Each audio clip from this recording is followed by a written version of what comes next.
जिस पैसे के लिए तुम रोज सुबह उठकर काम पर जाते हो, अपना कीमती समय बेचते हो, क्या तुमने कभी सोचा है कि वो पैसा आखिर आता कहाँ से? तुम्हें लगता होगा कि सरकार या रिजर्व बैंक मशीन से नोट छापती है और वही पैसा हमारे और तुम्हारे बीच घूमता है। ये दुनिया का सबसे बड़ा झूठ है। सच तो ये है कि आज की तारीख में दुनिया का 97% पैसा किसी मशीन में नहीं छपता। उसे कुछ बहुत ही ताकतवर बैंकर सिर्फ एक कंप्यूटर कीबोर्ड पर हवा में टाइप करके बना देते हैं। और ये खेल सिर्फ यहीं खत्म नहीं होता। वो ये पैसा तब बनाते हैं जब तुम और हम उन पर भरोसा करके लोन लेते हैं। तुम्हें जानकर हैरानी होगी कि पूरी दुनिया का फाइनेंशियल सिस्टम तुम्हारे फायदे के लिए नहीं, बल्कि डार्क साइकोलॉजी और पावर डायनामिक्स का इस्तेमाल करके तुम्हें हमेशा EMI और बिल चुकाने के जाल में फंसाए रखने के लिए डिजाइन किया गया है। ये कोई थ्योरी नहीं है, ये वो मास्टर प्लान है जिसे जानबूझकर आम लोगों से छुपाया गया है। आज हम उस पूरे इल्यूजन को जड़ से उखाड़ कर तुम्हारे सामने रख देंगे, जिसे तुम आज तक सच मानते आए हो। एक ऐसी सच्चाई जो पैसे को देखने का तुम्हारा नजरिया हमेशा के लिए बदल देगी। तुम्हें लगता है कि तुम्हारी जेब में रखा 500 का नोट पैसा है या तुम्हारे बैंक अकाउंट में दिखने वाले नंबर्स पैसा है? असल में पैसा कोई चीज नहीं है, ये सिर्फ एक विश्वास है, एक एग्रीमेंट है। इसको एक बहुत आम हिंदुस्तानी उदाहरण से समझते हैं। तुम्हारे मोहल्ले में एक किराने की दुकान होगी। तुम वहाँ जाते हो, राशन लेते हो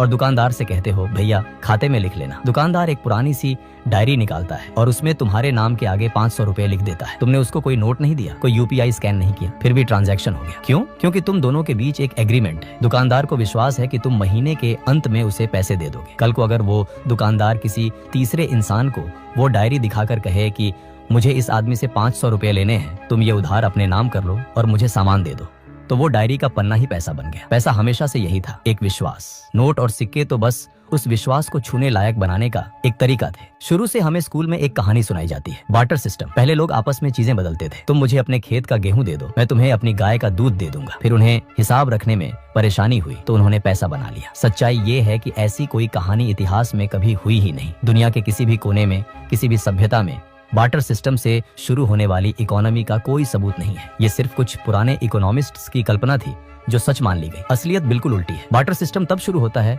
जब पैसा खत्म हो जाता है या सिस्टम फेल हो जाता है। जैसे जब देश में अचानक कैश की कमी हो जाए या किसी देश की करेंसी बिल्कुल बर्बाद हो जाए, तब लोग मजबूरी में सामान के बदले सामान बदलते हैं। तो सबसे पहले क्या आया था? सबसे पहले आया था उधार, बही खाता। हजारों साल पहले जब सिक्कों का आविष्कार भी नहीं हुआ था, लोग मिट्टी की पट्टियों पर लिखकर हिसाब रखते थे कि किसने किसको क्या दिया और आगे क्या देगा। सिक्के तो उसके 2000 साल बाद आए। इंसान ने शहर बसा लिए, व्यापार शुरू कर दिया, और ये सब बिना किसी फिजिकल पैसे के हुआ, सिर्फ वादों और विश्वास पर। पैसा असल में एक पैमाने की तरह काम करना चाहिए। जैसे एक स्केल होता है, 1 किलो में हमेशा 1000 ग्राम होते हैं, चाहे तुम दिल्ली में हो या मुंबई में। आज से 50 साल पहले भी 1 किलो उतना ही भारी था और आज भी उतना ही भारी है। इस पैमाने पर तुम पूरा विश्वास कर सकते हो। पैसा भी ऐसे ही काम करने के लिए बनाया गया था, एक ऐसी चीज जो तुम्हारी मेहनत और तुम्हारे समय को मेजर कर सके। पर एक फर्क है, किलो और ग्राम नेचर में फिक्स है, पर पैसा इंसानों द्वारा बनाया गया एक विश्वास है, और इंसान अपने फायदे के लिए इस पैमाने को छोटा या बड़ा कर सकते हैं बिना तुम्हें बताए। इसीलिए सदियों तक दुनिया भर के लोगों ने पैसे को सोने और चांदी से जोड़कर रखा। सोना कोई फैक्ट्री में नहीं छाप सकता। सोना एक फिक्स्ड पैमाना था, ये लोगों की ईमानदारी को बनाए रखता था। पर फिर कुछ ऐसा हुआ जिसने इस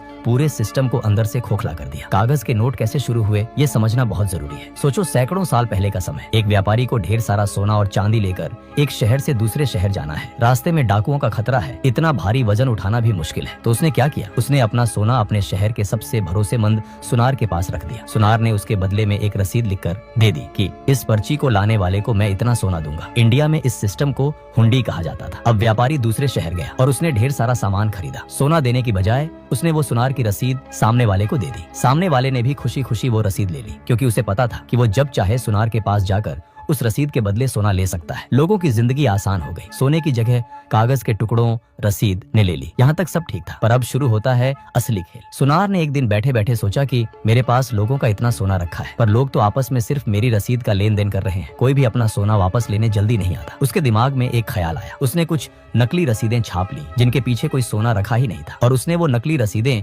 जरूरतमंद लोगों को उधार लोन पर दे दी और उस पर ब्याज वसूलने लगा। सोचो इस बात को, सोना तुम्हारा था, रिस्क तुम्हारा था, पर सुनार तुम्हारे सोने पर नकली रसीदें छापकर ब्याज कमा रहा था। जब उसने 100 तोला सोने के बदले 150 तोला सोने की रसीदें मार्केट में उतार दी तो किसी को फर्क नहीं पता चला, क्योंकि असली और नकली रसीद दिखने में एक जैसी थी। यही था दुनिया का सबसे बड़ा झूठ। और सबसे हैरानी की बात यह है कि इस झूठ को खत्म नहीं किया गया, बल्कि सरकारों ने इसको अपना लिया। किंग्स और गवर्नमेंट्स को जब युद्ध लड़ने के लिए पैसों की जरूरत पड़ती थी तो उन्होंने सुनार वाली पावर खुद के पास ले ली। उन्होंने बैंक्स बनाए और बिना किसी सोने के सपोर्ट के हवा से पैसे छापना शुरू कर दिया। तुम्हारे दादा परदादा आज भी सोने को इतनी अहमियत क्यों देते हैं? क्योंकि उन्हें पता था कि असली पैसा वही है। लेकिन 1971 में दुनिया भर के आर्थिक सिस्टम में एक भूकंप आया। उस वक्त तक अमेरिकन डॉलर का रेट सोने से फिक्स था। दुनिया की बाकी करेंसी डॉलर से जुड़ी थी, पर अमेरिका अपने खर्चे पूरे करने के लिए चुपचाप बहुत सारे नोट्स छाप रहा था, जबकि उसके पास उतना सोना नहीं था। जब बाकी देशों को इस बात का शक हुआ और उन्होंने अपना सोना वापस मांगना शुरू किया, तो अमेरिकन प्रेसिडेंट ने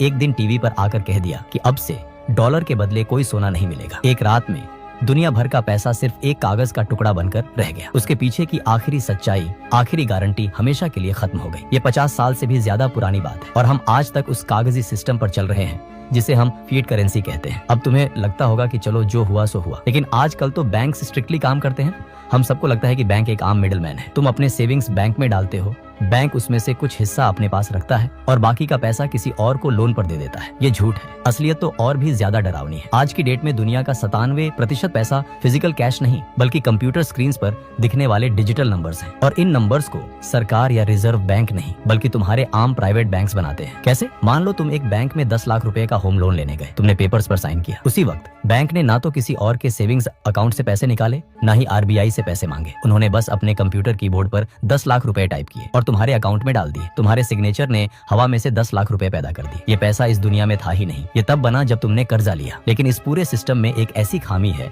जो तुम्हें कभी चैन से जीने नहीं देगी। ध्यान से सुनो, तुमने 10 लाख का लोन लिया, पर ब्याज मिलाकर तुम्हें बैंक को 15 लाख वापस करने हैं। वो जो ऊपर का 5 लाख रुपया है वो तो किसी ने बनाया ही नहीं, वो सिस्टम में एग्जिस्ट ही नहीं करता। तो तुम वो 5 लाख कहाँ से लाओगे? तुम तभी ला पाओगे जब कोई और इंसान बैंक से लोन लेगा और नया पैसा मार्केट में आएगा और उस नए इंसान को भी उधार से ज्यादा ब्याज चुकाना होगा। मतलब इस पूरे आर्थिक चक्रव्यूह के चलते रहने के लिए लोगों का लगातार नया उधार लेना जरूरी है। ये सिस्टम चाहता ही यही है कि लोग कर्जे में डूबे रहे। बिना नए कर्जे के पुराना कर्जा कभी उतारा ही नहीं जा सकता। इस सब का असर तुम पर क्या पड़ता है? चलो महंगाई की बात करते हैं। तुम्हारे माँ बाप अक्सर कहते होंगे कि हमारे जमाने में 100 रुपए में पूरे हफ्ते का राशन आ जाता था। आज 100 रुपए में 2 पैकेट चिप्स आते हैं। तुम्हें लगता है महंगाई एक प्राकृतिक चीज है जो समय के साथ बढ़ती है? नहीं, महंगाई को जानबूझकर पैदा किया जाता है। हर देश का सेंट्रल बैंक टारगेट रखता है कि हर साल महंगाई थोड़ी थोड़ी बढ़ती रहे। दिखने में ये बहुत छोटा नंबर लगता है, पर लंबा समय आते आते ये तुम्हारी मेहनत की कमाई को आधी से भी कम कर देता है। पैसे का पैमाना हर साल जानबूझकर छोटा किया जा रहा है। सवाल ये है कि आखिर महंगाई किसके फायदे के लिए बनाई गई है? जवाब है उधार लेने वालों के लिए। सोचो, अगर तुमने आज 5 लाख रुपए लोन लिया है तो 10 साल बाद उस 5 लाख की वैल्यू आज के मुकाबले बहुत कम हो जाएगी। तुम बैंक को नंबर तो 5 लाख ही वापस करोगे, पर उसकी ताकत खत्म हो चुकी होगी। कर्जा लेने वाले का इसमें फायदा है। और इस दुनिया में सबसे बड़ा कर्जदार कौन है? पुराने जमाने के राजा और आज के जमाने की सरकारें। इन पर इतना कर्जा है जिसको सच में कभी चुकाया नहीं जा सकता। इसलिए वो धीरे धीरे पैसे की वैल्यू कम करते जाते हैं इन्फ्लेशन के जरिए, ताकि उनका कर्जा अपने आप छोटा होता जाए। नुकसान किसका होता है? उस आम आदमी का जो पैसे बचा रहा है, जो अपना खून पसीना एक करके FD और सेविंग्स अकाउंट में पैसे जोड़ रहा है, ये सोचकर कि उसकी रकम बढ़ ही रही है, पर असल में उसकी रकम की ताकत हर गुजरने वाले दिन के साथ चूसी जा रही है। ये इस सिस्टम का कोई बग या खराबी नहीं है, ये सिस्टम ही यही है। अगर तुम्हें लगता था कि पैसा सिर्फ नोटों और सिक्कों का खेल है, तो अब तुम्हें समझ आ गया होगा कि ये असल में विश्वास, उधार और महंगाई का एक ऐसा चक्रव्यूह है जिसमें एक आम आदमी हमेशा पिसता है। लेकिन जब तुम इस खेल के नियम समझ जाते हो, तभी तुम खुद को और अपने परिवार को इससे बाहर निकलने का रास्ता ढूंढ सकते हो।